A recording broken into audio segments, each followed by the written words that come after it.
The head of the Catholic Church also addressed the shooting. Pope Leo XIV sent his blessing to the school and to the people of the Twin Cities. The message said that Pope Leo was saddened by the loss of life. Outside the school this afternoon, Archbishop Bernard Hebda read some of his message out loud.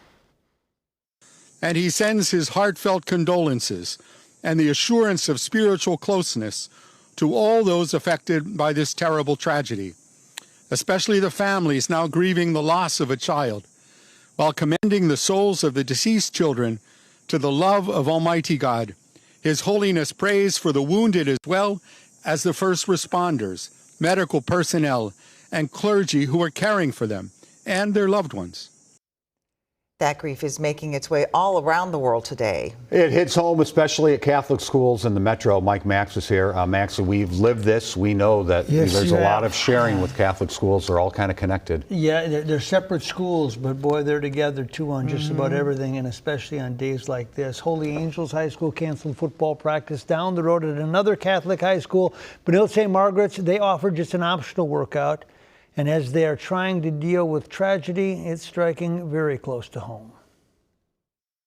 It is a day made for optimism. The day before the season opener for the high school football season. Benilde-St. Margaret's is a Catholic school. That's super good. And have students that have ascended from Annunciation. Some of our players know the families that were affected, or whether or not you went to that school and just know the school that was affected. It's a heavy thing to have to deal with. We're my scout all receivers. They are connected in many forms. One player grew up across from the school. And with the grief, there is a bond. It hurt a lot to hear that was happening to a church. I'm very Christian family growing up, went to church over there, and it's very sad to hear that. Our whole school gathered together today. We had a prayer service about it. It was an optional practice because of the shooting. Most kids attended. You got it? Brad Anderson has been coaching this sport for 40 years. And on days like this, the coach and teacher become a counselor. Everyone grieves in their own way or handles an event like this in their own way.